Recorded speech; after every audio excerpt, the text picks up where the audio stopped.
Hello everyone and welcome back to another tutorial from Finance for Beginners. In this video, I'm going to show you how you can change your transaction PIN on the Bitrue crypto exchange app. So let's get started right away. First of all, open up the Bitrue application on your device, and after you have logged in, you will be taken into the home page. From here, click on the profile icon at the top left corner and now tap on Security Center. Now within this page, you will see the PIN section.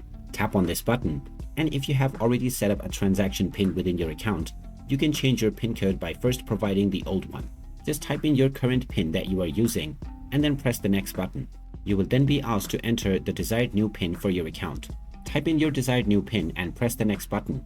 And now type in this PIN once again.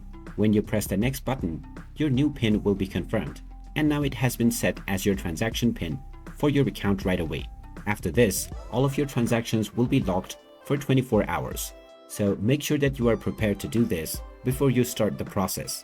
And there you have it. That is how easy it is to change your transaction PIN on the Bitrue crypto exchange app.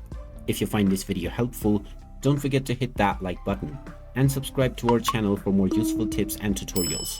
Thanks for watching, and I will see you again in the next one.